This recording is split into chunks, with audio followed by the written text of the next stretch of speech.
शिक्षा विभाग राजस्थान ने रचनाशील शिक्षकों को साहित्य सृजन में प्रेरित एवं प्रोत्साहित करने के लिए सन 1967 में एक सर्वथा अभिनव योजना शुरू की थी, जिसके तहत प्रतिवर्ष शिक्षक दिवस के अवसर पर शिक्षकों की नूतन रचनाएं पुस्तकाकार में प्रकाशित होती रही हैं।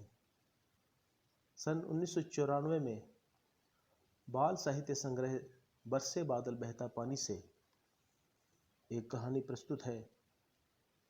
इस बाल कथा में बच्चों के मनोविज्ञान का चित्रण किया गया है।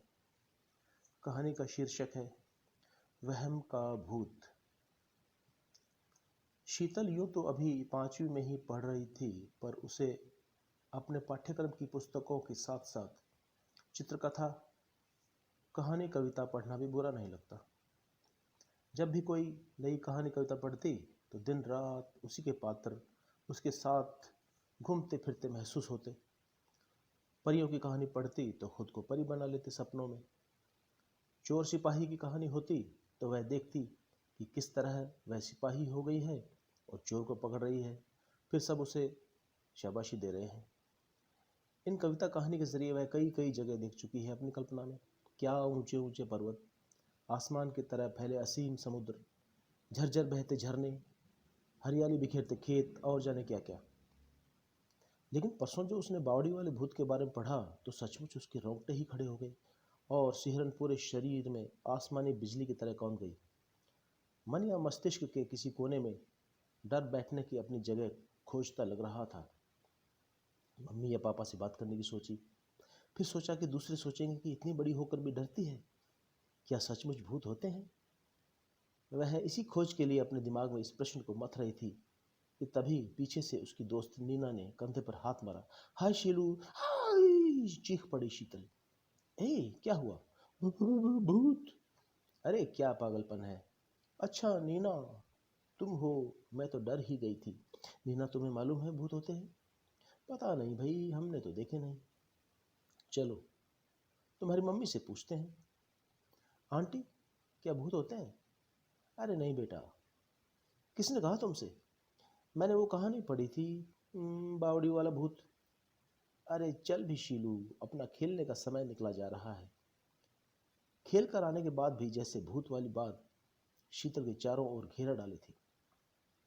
जैसे तैसे खाना खाया तो मम्मी ने पूछा, बेटे क्या बात है, तबीयत तो ठीक है ना? हाँ कहा, लेकिन मन में वही बात। चारपाई पर लेटे हुए 2 घंटे से ऊपर हो गए। नींद शीतल के आसपास भी नहीं फटक रही थी। करवटें बदलते बदलते काफ़ी देर हो गई। तभी उसे सामने दीवार पर कुछ हिलता हुआ महसूस हुआ। महसूस क्या हुआ, यह तो वास्तव में ही दिखाई दे रहा था। आखिर जिसका डर था वही हुआ। डर के मारे चीखना चाहा, लेकिन चीख जैसे गले में ही कहीं अटक कर रह गई। डर के मारे चादर मुंह तक खींच ली।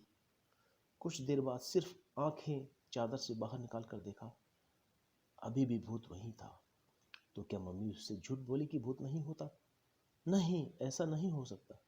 मम्मी झूठ बोल ही नहीं सकती। उसे लगा जैसे भूत के सामने जाने का साहस उसमें पैदा हो रहा है। मम्मी पापा ने उसे हमेशा यही समझाया कि निडर बनो, साहसी बनो। जो डरता है उसे सभी डराते हैं। भूत से 2-2 हाथ कर लेने का उसका हौसला बढ़ता ही जा रहा था। धीमे धीमे वह चारपाई से उठी और दीवार की ओर बढ़ी, जहां भूत महाराज अपना नाच प्रस्तुत कर रहे थे। शीतल ने भूत को पकड़ने के लिए झपट्टा मारा, लेकिन उसके हाथ तो कुछ नहीं आया। बस दीवार से नाखूनों पर थोड़ी सी रगड़ लग कर रह गई। धत, यह तो परछाई है। पापा के तार पर सूखते कमीज की परछाई, जो स्ट्रीट लाइट वाले खंबे पर लगे बल्ब की रोशनी में दीवार पर बन रही थी। शीतल जोर से चिल्लाई, मम्मी, मैंने भूत पकड़ लिया है। तो मम्मी नींद से जाग गई। क्या बात है बेटे, नींद नहीं आ रही? मम्मी, मैंने भूत पकड़ लिया। शीतल ने पूरी बात मम्मी को बताई तो मम्मी हंसने लगी। हाँ बेटे, यह भूत ही तो था, तुम्हारे वहम का भूत। शीतल भयमुक्त होकर हल्की हुई और सोने चल दी।